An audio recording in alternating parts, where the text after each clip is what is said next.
নূর খান লিটন একজন মানবাধিকার কর্মী। তিনি আজীবন মানবাধিকারের জন্য সংগ্রাম করেছেন, লড়াই করেছেন এবং বর্তমানে তিনি গুম কমিশনের একজন সদস্য। এবং এই গুম কমিশনের সদস্য হলেই কি যে তিনি আবার সরকারের বিরোধিতা করবেন তা কিন্তু না। তিনি প্রায় সময় ইউনূস সরকারের কার্যক্রমের বিরোধিতা করেছেন। তিনি যেমন এই যে গুমের সঙ্গে জড়িত যেই হাসিনা আমলের পুলিশ, তারপরে সেনাবাহিনীর সদস্যরা, তারপরে বিভিন্ন এমনকি ভারত যে সঙ্গে জড়িত, এটা তিনি স্পষ্ট বলেছেন। তিনি বলেছেন যে হাসিনা সরকারের আমলে ভারতের সঙ্গে বাংলাদেশের একটা ইলিগেল সম্পর্ক ছিল, যে বাংলাদেশে বিরোধী মতের যারা ছিল তাদেরকেই ভারত দমন করতো। সে এমনকি বাংলাদেশ ভারতের হাতে হ্যান্ড ওভার করে দিলে ভারত দিনের প্রতি তাদেরকে কারাগারে রাখতো, এমনকি অনেকে মেরেও ফেলতো। এটা নূর খান লিটন নিজের মুখে তিনি বলেছেন। তিনি এগুলো তদন্ত করে পেয়েছেন, কারণ তিনি গুম কমিশনের একজন সদস্য। তিনি ওই নাবিলাদের সঙ্গে কাজ করতেছেন, নাবিলা ইদ্রিস। এবং ইউনূস সরকারের আমলেও বিভিন্ন সময় যে মানবাধিকার লঙ্ঘন হচ্ছে সেটাও কিন্তু তিনি দায়িত্ব করতে বলেন। তাহলে তিনি মোটামুটি সৎলোক, এতে কোনো সন্দেহ নেই। কিন্তু প্রশ্ন হচ্ছে যে কঠোর গোপনীয়তায় হঠাৎ করে তিনি কেন ভারতে গেলেন? কারণ আমি আসলে কোনো পত্রিকায় দেখিনি এই পর্যন্ত যে তিনি ভারতে গিয়েছেন, কিন্তু আমার কাছে একটা কাগজ এসেছে এবং সেই কাগজটা আমার সত্য বলেই মনে হয়, যেটা একটা গভর্নমেন্ট একটা লেটার যে তিনি ভারতে যাচ্ছেন। কিন্তু ঠিক কি কারণে যাচ্ছেন সেটা এই কাগজে লেখা নেই। বাট ব্যক্তিগত সফর হলেও তো একেবারে এরকম কথা না যে একটা সরকারি একটা আদেশপত্র এবং সেটার অনুলিপিগুলো আবার বিভিন্ন পার্টিকুলার ডিপার্টমেন্টে দেওয়া। আমি যদি একটু আপনাদেরকে, স্ক্রিনে তো আপনারা দেখবেনই, তো আমি একটু পড়ে শোনাই। সেটা হচ্ছে যে উপরে লেখা, একই তারিখে ও স্বাক্ষরে প্রতিস্থাপিত গণপ্রজাতন্ত্রী বাংলাদেশ সরকার গুম সংক্রান্ত commission of inquiry 96 Gulshan avenue, Dhaka. স্মারক নাম্বার GUCOI 09202479। নির্দেশিত হয়ে জানানো যাচ্ছে যে গুম সংক্রান্ত কমিশন অফ ইনকোয়ারি এর মাননীয় সদস্য বাংলাদেশ সুপ্রিম কোর্টের হাইকোর্ট বিভাগের মাননীয় বিচারকদের পদমর্যাদা সম্পন্ন। তাহলে নূর খান লিটন একজন বিচারকের পদমর্যাদা সম্পন্ন। নূর খান নিম্নলিখিত তারিখ ও সময় অনুযায়ী ভারত সফর করবেন। তার সফরসূচি: সকাল 9টায় নিজ বাসভবন থেকে গাড়ি যোগে শাহজালাল বিমানবন্দরে, 10টায় আন্তর্জাতিক বিমানবন্দরে উপস্থিতি, 12টায় বাংলাদেশ এয়ারলাইন্সের ফ্লাইট BG39 বিমান যোগে ইন্দিরা গান্ধী আন্তর্জাতিক এয়ারপোর্টে অবতরণ, দিল্লির উদ্দেশ্যে যাত্রা। বেলা 2টা 15 ইন্দিরা গান্ধী বিমানবন্দর, দিল্লিতে অবতরণ, দিল্লিতে উপস্থিতি, রাত্রি যাপন। 21 তারিখে ভারতে অবস্থান এবং ব্যক্তিগত কার্য সম্পাদন। আচ্ছা, এই ব্যক্তিগত কার্য সম্পাদন এই বিষয়টাই আমার কাছে একটু চিন্তাযুক্ত মনে হয়, যে তার এমন কোন ব্যক্তিগত কাজ আছে ভারতে যে তিনি যাবেন?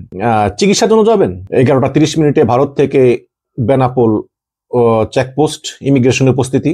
বেনাপোল চেকপোস্ট থেকে ইমিগ্রেশন পার হয়ে বেনাপোল রেল স্টেশনের উদ্দেশ্যে অবতরণ, বেনাপোল রেল স্টেশনের উপস্থিতি। বেনাপোল স্টেশন থেকে রূপসী বাংলা এক্সপ্রেস যোগে কমলাপুর রেলওয়ে স্টেশন এবং ঢাকার উদ্দেশ্যে যাত্রা। থাকবেন 21, 22, 23, 24, 25, 26।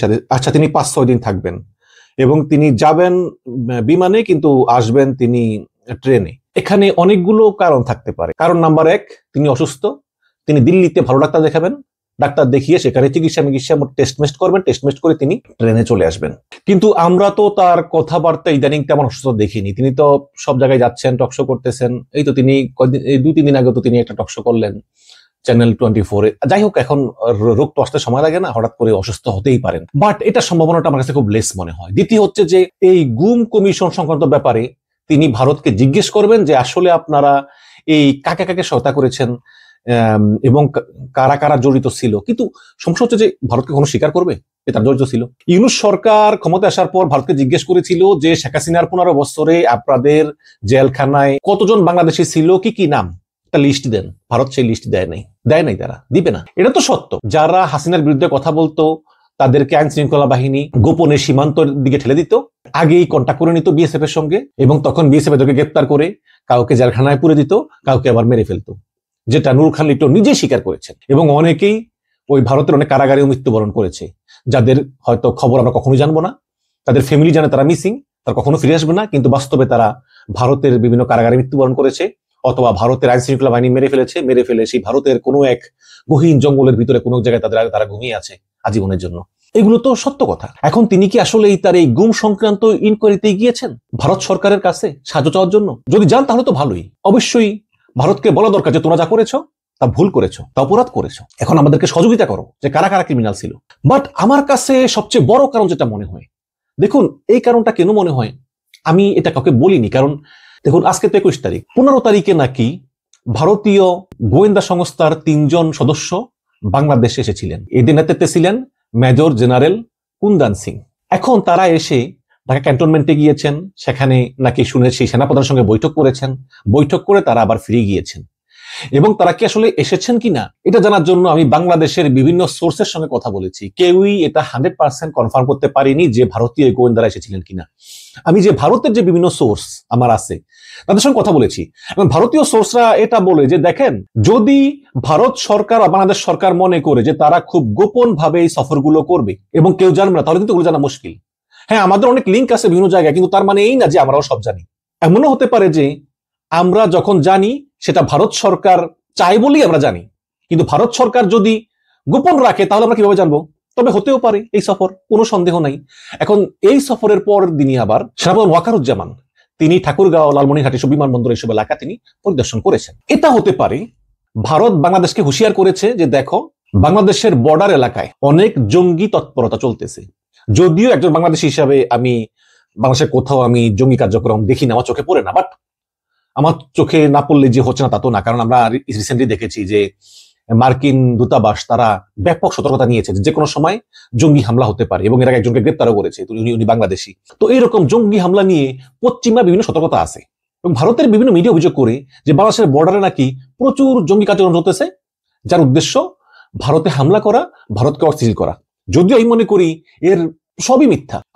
আমি মনে করি না যে বাংলাদেশ থেকে কোনো জঙ্গি গিয়ে ভারত হামলা করতে পারে, এবং এটা ইতিহাসের আগে কখনোই ঘটেনি যে বাংলাদেশ থেকে জঙ্গি গিয়ে ভারত হামলা করেছে। কিন্তু এরকম দাবি হয়তো ভারত করতে পারে, বা তাদের কাছে হয়তো বিভিন্ন গোয়েন্দা রিপোর্ট থাকতে পারে, অথবা এই যে জাগো বাহে তিস্তার বাস্তবায়ন নিয়ে একটা শোরগোল হচ্ছে, এটা বিএনপি নেতৃত্বে হচ্ছে, এবং এই তিস্তা বাস্তবায়ন করার জন্য চীনের সঙ্গে চুক্তি হচ্ছে, এইসব বিভিন্ন কারণ থাকতে পারে। তো এইসব বিভিন্ন কনসার্ন জানিয়ে হয়তো এই ভারতীয় গোয়েন্দা সংস্থা 3 সদস্যের দলটা তারা ক্যান্টনমেন্ট এসেছিলেন, এবং আসার পরে বিভিন্ন অভিযোগ করার পরে হয়তো সেনাপ্রধান মনে করেছেন যে আচ্ছা আমি নিজে গিয়ে দেখি যে ভারত যে অভিযোগ করে সত্য কি মিথ্যা। এরকম হতে পারে আমার মনে হয়। এবং দ্বিতীয়ত, ভারত কিন্তু এখন খুবই টাফ পজিশনে আছে। টাফ পজিশনে কিরকম আপনাদের একটা কথা বলছি, হচ্ছে কি ভারত কিন্তু আগেও টাফ পজিশনে ছিল। যেমন বঙ্গবন্ধু যখন মারা যায়, তার পরের দিনে যখন খন্দকার মোস্তাক শপথ গ্রহণ করে, তখন সবার আগে এসেছিলেন ভারতীয় রাষ্ট্রদূত।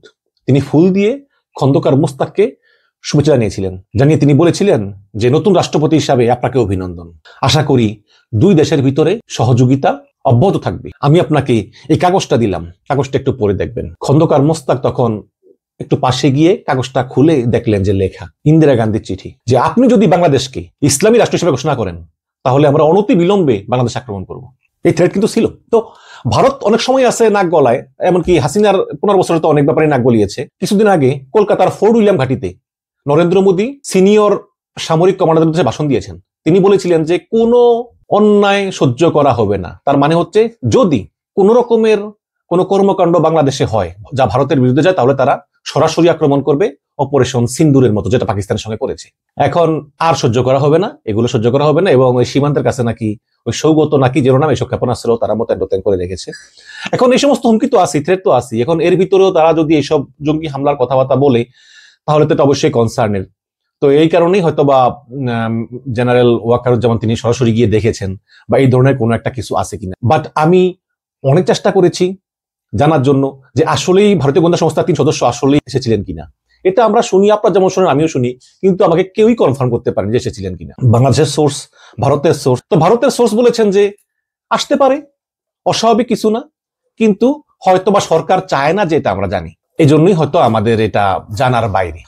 তো এই হচ্ছে ঘটনা। আসলে এই বাংলাদেশকে নিয়ে কিন্তু অনেক কিছু হচ্ছে। আমেরিকা করতেছে, ইউরোপিয়ান করতেছে, বিভিন্ন হিউম্যান রাইটস গ্রুপগুলো জড়িত, বিভিন্ন অধিকার গ্রুপগুলো জড়িত, বিভিন্ন জন তাদের বিভিন্ন এজেন্ডা নিয়ে জড়িত, এমনকি বিশ্ব ব্যাংক, IMF তারা কেউ কিন্তু পিছিয়ে নেই সামনে নির্বাচনকে ঘিরে। সুতরাং এই নির্বাচন কি হয়, আদৌ হয় কিনা, সাবেক সেনাপ্রধান ইবকা করিম ভুঁইয়া তিনি বলেছেন যে এই সরকার নাকি আরো 2 বছর থাকবে। আমি জানি না আসলে শেষ পর্যন্ত কি হয়, এবং কি হয় সেটা আমরা দেখব ভবিষ্যতে। কিন্তু এই নূর খান লিটনের এই ভারত সফরটা আসলেই খুব একটা রহস্যজনক হয়েই থাকবে। হয়তো আমরা কখনোই জানবো না, তারপরেও আমরা দেখতেছি আসলে সোর্স দিয়ে যে কিছু জানা যায় কিনা। যদি আমরা জেনে থাকি তাহলে আপনাদেরকে সঙ্গে সঙ্গে জানিয়ে দেব। তবে পরিস্থিতি আমার কাছে সুবিধার মনে হচ্ছে না। ভারতের সঙ্গে বাংলাদেশের গোপনে গোপনে কি চলতেছে সেটা আসলেই কনসার্নের। ভালো থাকবেন, আল্লাহ হাফেজ।